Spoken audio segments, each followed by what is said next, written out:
Bonjour à tous, aujourd'hui j'ai le plaisir de recevoir sur ce plateau Julien Pella-Pienta, il est directeur d'agence de la société ATS International. Ensemble, nous allons évoquer les problématiques liées au transport international de marchandises entre la France et la Chine. Julien Pella-Pienta, bonjour. Bonjour Camille. Merci de vous être déplacé jusqu'à nous. C'est avec plaisir, merci pour votre invitation. Eh bien, est-ce que pour commencer, vous pouvez présenter votre société? Très bien. Alors, ATS International fait partie d'un groupe, le groupe Stern, qui est un organisateur de transport, une société française, environ 1000 personnes dans l'ensemble de l'entité, un chiffre d'affaires l'année dernière de 200 millions d'euros. 200 millions 200 millions d'euros, et on a plusieurs activités, toutes liées au transport multimodal. Nous sommes spécialisés dans le transport sur mesure pour le compte de différentes typologies de clientèle. On travaille pour les banques, on travaille pour le domaine du luxe, également pour l'industrie aéronautique, l'automotive et l'industrie de manière plus générale.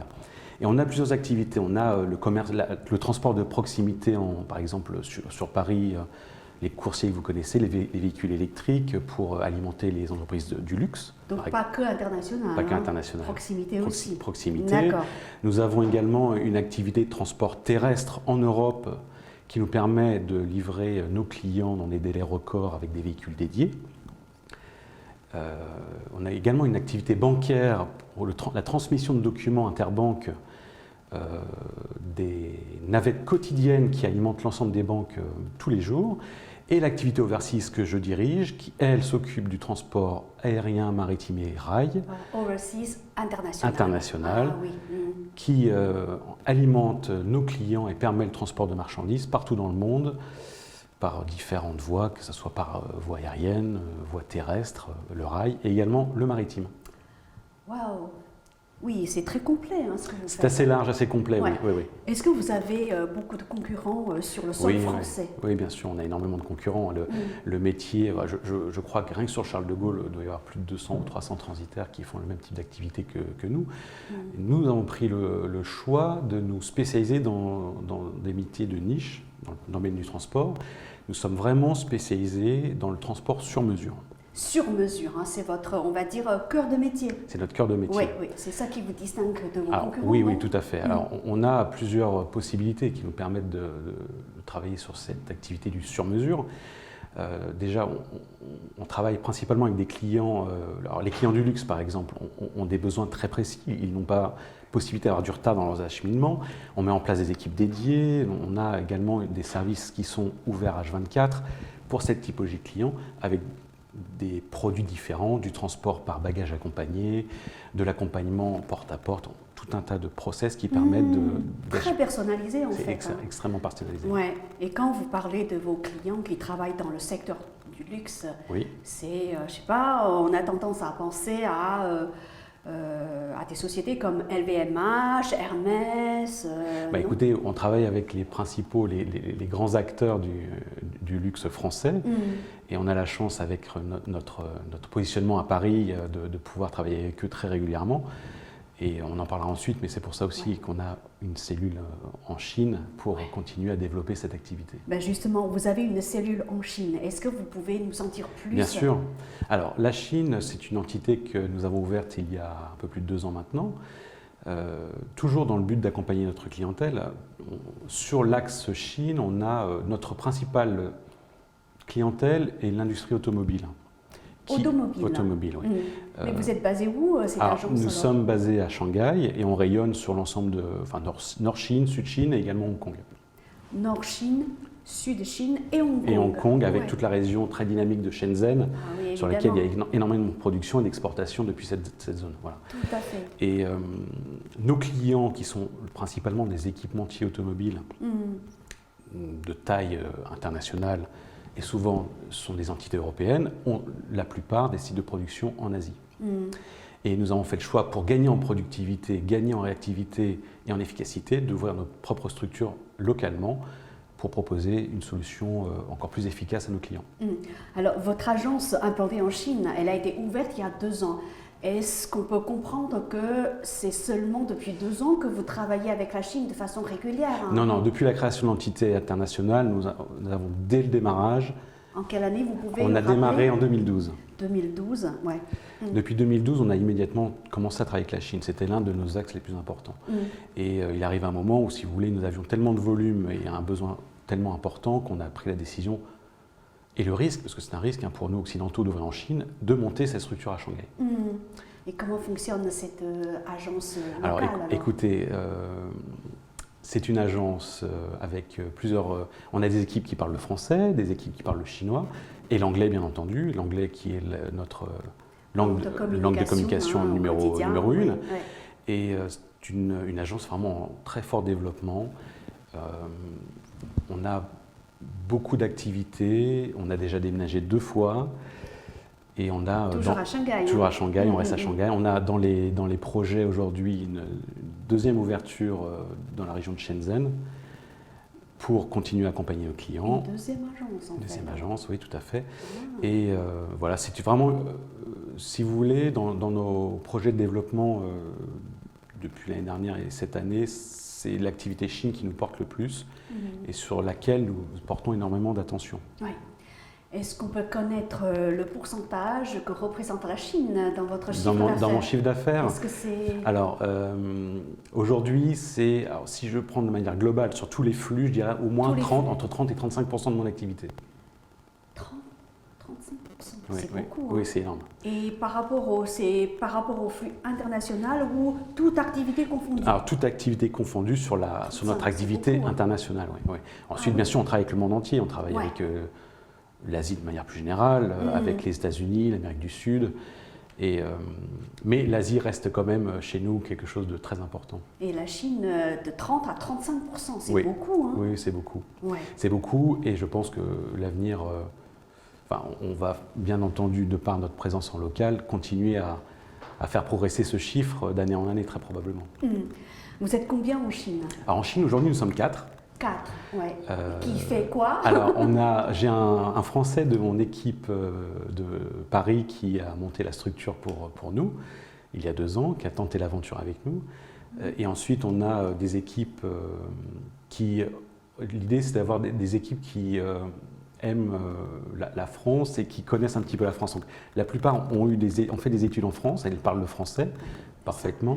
Ça veut dire que même si votre langue de communication et l'anglais reste l'anglais, voilà, parfois vous communiquez en français. Oui, on communique en français et ça permet de, ne serait-ce que culturellement, de se comprendre plus facilement, c'est important aussi. Et qu'est-ce qu'ils font principalement? Alors, leur activité au quotidien, c'est d'organiser les transports aériens. Pour le compte, alors, voilà, imaginez un client qui a un site de production basé en Chine et qui a besoin de pièces automobiles, par exemple en France ou en Allemagne. Nous allons organiser pour ce client l'ensemble de l'acheminement, du transport, de A à Z et porte à porte. Voilà, l'idée, c'est que pour le client, soit le plus transparent possible, le plus simple, également dans des délais les plus courts qu'ils soient. Donc on met des choses en place qui sont un peu différentes de ce que proposent les autres transitaires. Avec nos capacités à travailler H24, on gagne un temps précieux et dans l'industrie automobile, et c'est du luxe, c'est quelque chose de très important. Ouais, donc le luxe d'un côté et l'automobile de l'autre, ce sont vos 2, on va dire, principales activités. Exactement. Ouais. Ensuite, on a d'autres secteurs, on a l'aéronautique également. Aéronautique. L'aéronautique qui a également besoin de ce type de service aujourd'hui. Et ensuite, l'industrie plus générale qui... Toutes les activités qui ont besoin d'acheminer du matériel depuis l'Asie.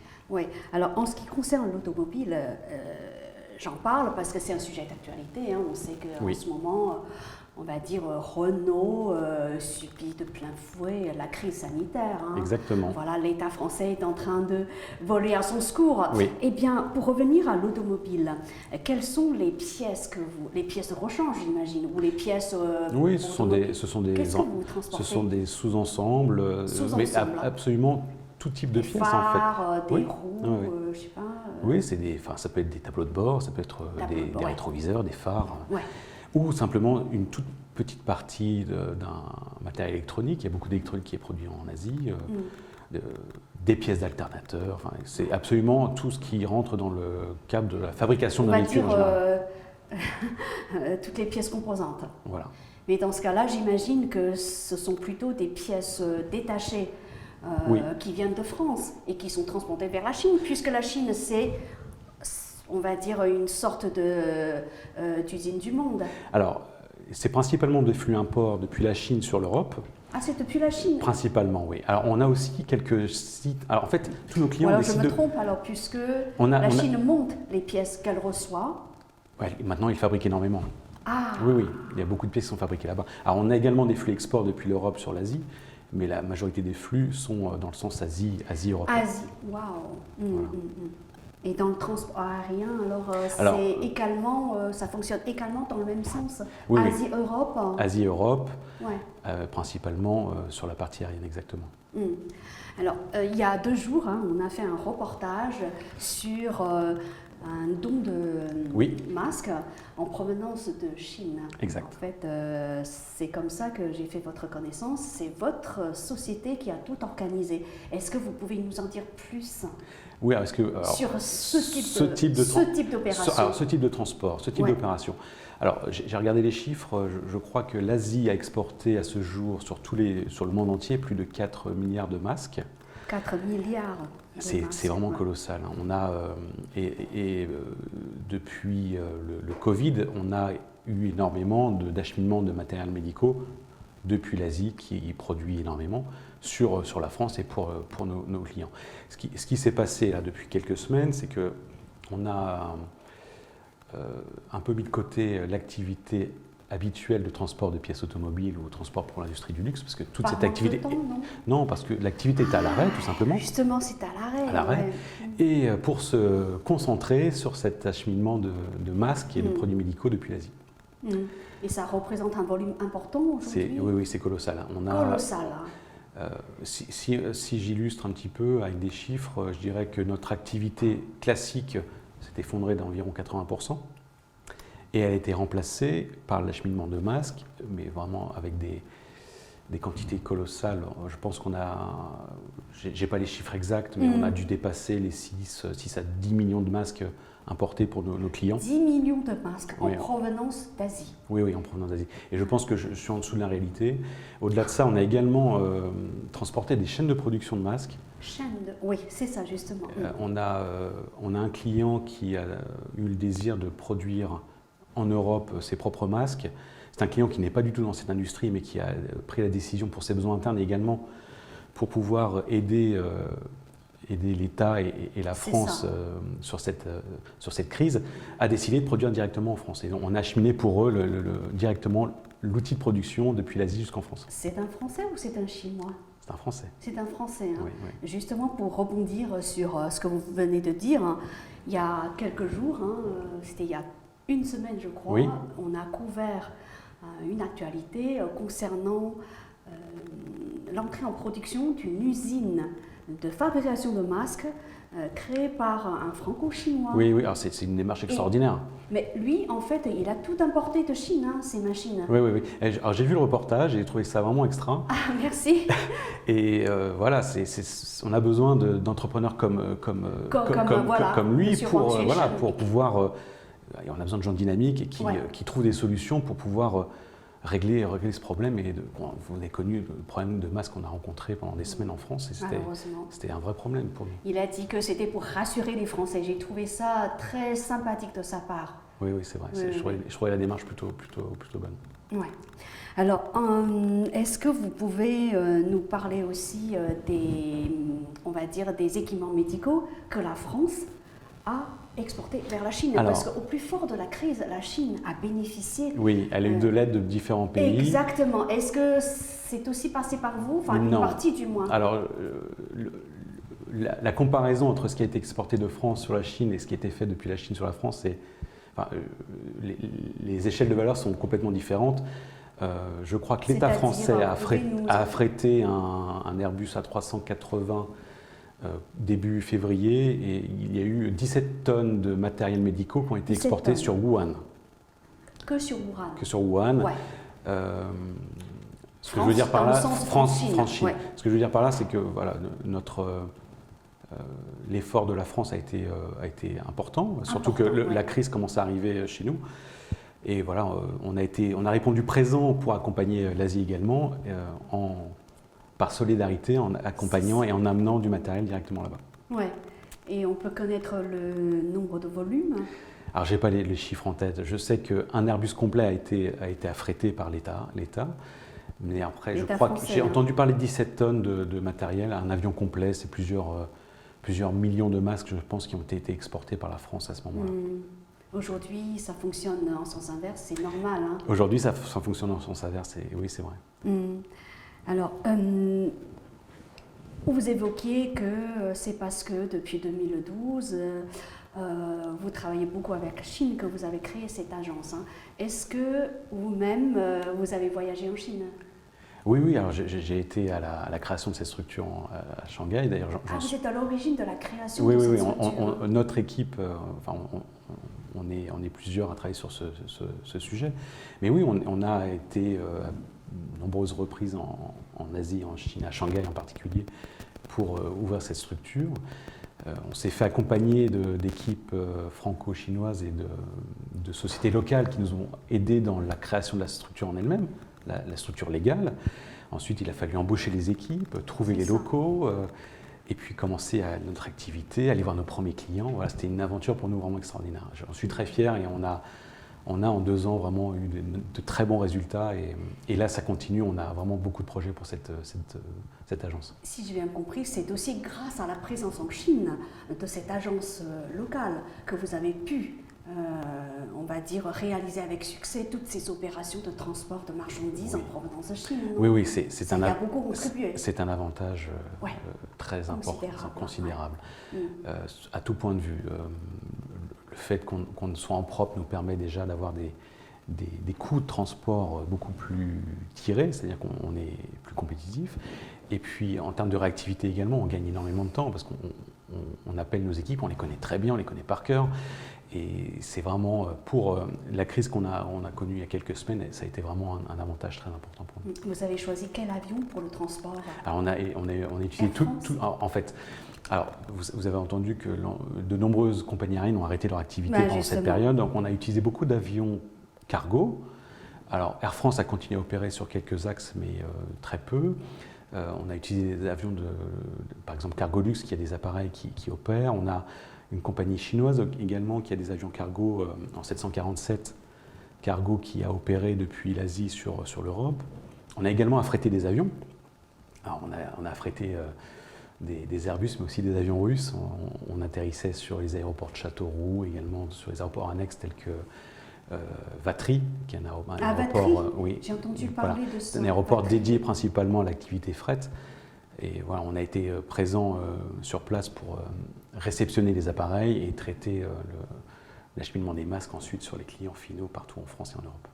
Il fut un temps où la Chine, du moins une compagnie chinoise, a essayé de créer une agence à Vatry. Hein. Oui, c'est exact. Et ça donnait quoi finalement? Alors je crois qu'elle s'appelait, je ne sais plus le nom de cette Est-ce compagnie que ça aérienne. se poursuit ou ça s'est Alors arrêté? aujourd'hui, non, je crois que l'activité s'est arrêtée.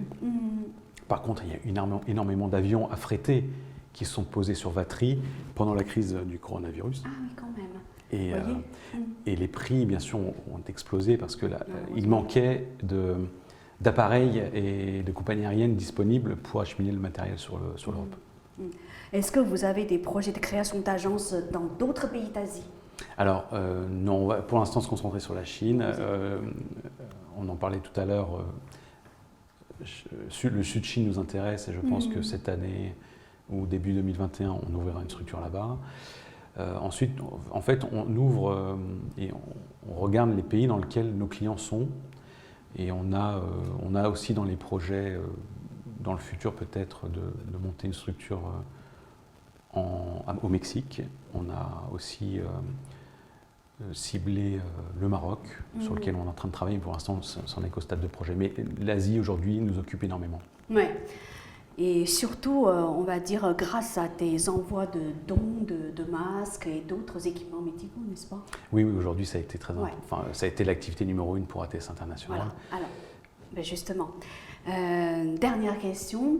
Avec la crise du coronavirus qui est en passe d'être maîtrisée, on peut s'attendre à ce que des envois dire, d'équipements médicaux diminue Oui. en termes de volume. Oui, Et d'un côté, il y a cette activité-là oui, qui, on va dire, qui pourrait diminuer. C'est De exact. l'autre, il y a l'industrie automobile qui connaît une grave crise. Est-ce que je pense que vous avez déjà réfléchi à l'étape, on va dire, à l'après-Covid Oui. pour votre activité?